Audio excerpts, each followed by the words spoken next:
to our second day trading ES futures.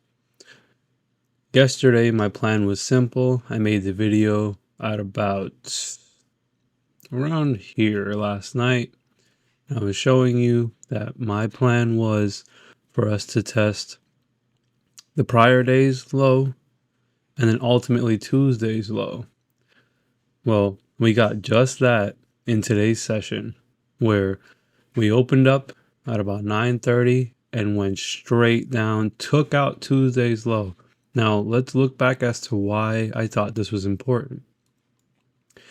This was the low we made on Tuesday.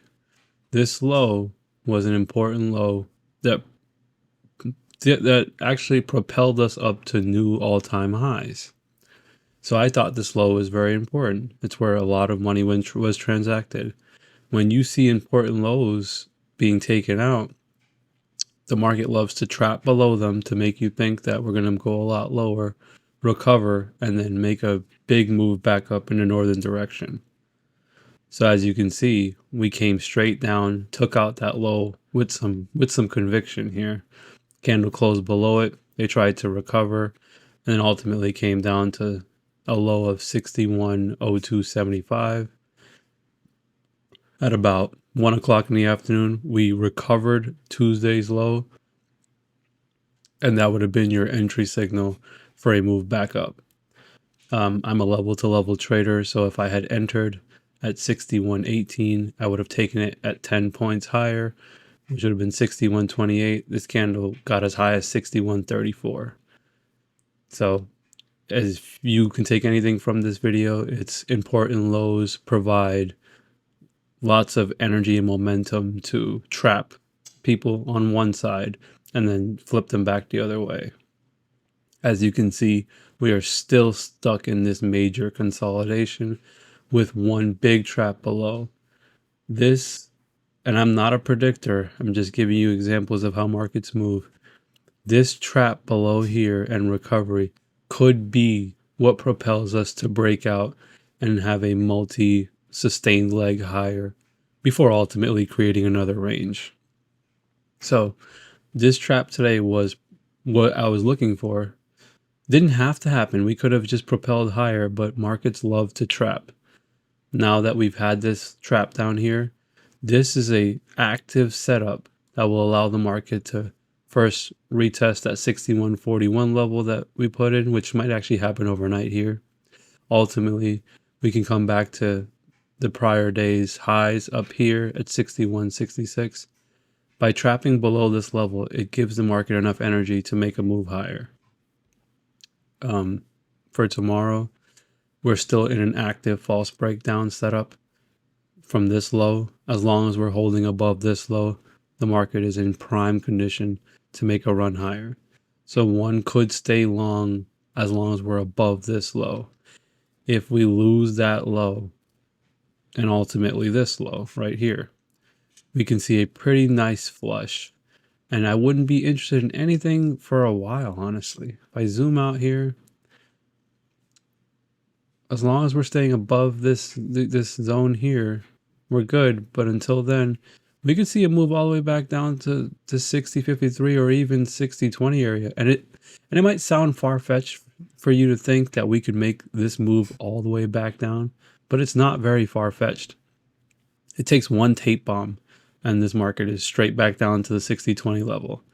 Now, if that 60.20 level breaks, well, say goodnight, because that level has been hanging on for dear life.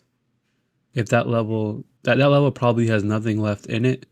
So if we come down to that level, we might put in a final bounce and then ultimately flush straight down. Now I'm just giving you an example of how I view markets currently, and I'm gonna repeat this again. We are in an active false breakdown setup, which means that price is propelling higher and will propel higher as long as we're above Tuesday's low. Tuesday's low was the major low. It was trapped below today and recovered. This gives this the energy to make a sustained multi-leg higher. So currently in this active setup, one could stay long. The market is bullish. It is structurally bullish.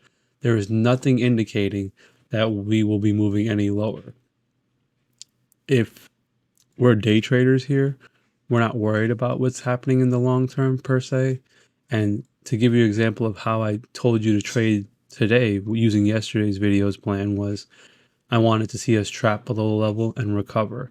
It's exactly what happened, and you could have taken the trade twice today because we trapped below it, put in a nice reversal type of candle here. And if you would have entered anywhere from here to Tuesday's lows recovery, you would have gotten a pretty decent trade out of it because the high of this candle was 61.2650. It came back and retested Tuesday's low, but it made a high here of 61.28. You would have gotten 10 points either way here. It would have ultimately failed, but the way I view markets is if I would have entered on the candle close here at 61.17 or 61.18, I would have liked to put my stop loss a few points below the lowest low. Had you done that, you would have been in the trade pretty much all day long. I like to exit at 10 points. It's my bread and butter. Sometimes if I see price slowing down and not pushing with too much momentum, I'll exit at 6 to 8 points maybe. Sometimes 5 points is enough for me, but I like to aim for 10. To view today's price action, this is called acceptance of a level. We tried to recover, it failed, tried to recover, ultimately dipped below for one last trap. Once we recovered it here with full conviction, we took off to the upside. This is called acceptance. You might not know this is happening in real time, but it's important to understand that when you buy anywhere here, your position size needs to be a proper size that you are able to put your stop loss below the lowest low. So if I entered here at 61.18, let's say, my stop loss now has to be below 61.02. That is a 16-point stop loss. If you consider that to be too big of a stop loss, then you're trading with too much size. So I would suggest if you feel like if you got stopped out of a trade taking anything around this area here, then you were trading too big because this was pretty simple. We did not test this area at all until today. And I was looking for it because back on Tuesday, we put in a major low that ended up making a new high. Now, you want to see that major low get taken out and recovered, which then creates a big move back up to the highs. So I wouldn't be surprised if we see a move right back up here by tomorrow morning or even during tomorrow's session. These are the support levels for tomorrow here at 61.29, 61.18, and ultimately the 61.02 level could provide a last final trap before propelling the move higher. I don't think we come back down here, but as always, I'm not a predictor. So I will put this level on here. So it's 61.0275. If this level gets taken out tomorrow and it recovers just like we saw today, this level gets taken out and recovers, then we will make a move back to Tuesday's low, which would have already given you the 10 points, and ultimately back to 61.29, back up to 61.41, and then on and so forth. If you trade level to level like this, you will make a lot of money. If you don't want to trade level to level like this, you will have a hard time. I'm not a predictor. We can easily come right back down here, take out this low, recover it, run up to 61.18, and then sell right back off. Or we could just keep propelling higher. The entry was listed in yesterday's video at 61.1825 on the recovery of it. You got 2 good quality trades out of it. One could argue 3 if you took the acceptance here. You got to move back up to a high of 61.23. It's about 5 points. You had multiple trades here. I'm not telling you to catch the entire move. I'm telling you when you enter a trade, I want you to exit most of it on the push up, leave about 25 to 10% to run for the rest of the day. Because you might have caught the low of the day, but you don't know that. So you don't want to hold the whole position for the entire day.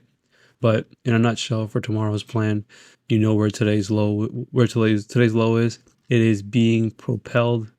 ES is being propelled right now by the false breakdown of Tuesday's low, and we are also above Wednesday's low. So if I'm looking at the market in a very objective way, I'm looking at the facts right now and I see that we've recovered Tuesday's low with some acceptance, and we might back test Wednesday's low here. And if we back test Wednesday's low and hold, then we might propel back up to 61.41 and then ultimately back up to these new highs again. So you know your numbers. You know that we're in a bullish context right now. Anyone looking for a major sell-off right now is not viewing the market objectively, because the market right now is in a bullish context with already a liquidity grab below Tuesday's low and recovery. You have to look at it on its face as a bullish market. So for tomorrow, I would go in with a bullish bias above this level. Ultimately above Tuesday's low, but get below this low and we probably see a very significant sell. As always, if you do plan on shorting, I would like for you to see a bounce at the level and then a failure. So for example, if we come down to 61.0275, spike it down to 61, maybe 6100 or 6098, recover this level. Now your new low to short at would be 6098, let's say. Take out that low, then you will flush. You want to see a final bounce, show no demand left, and then a flush. But as always, please keep the broad structure in mind. We are bullish with a trap that happened today. Don't be surprised to see a gap up in the morning or even some kind of trap in the cash market open that propels us so much higher. But as always, please trade level to level. Thank you and see you for tomorrow's video.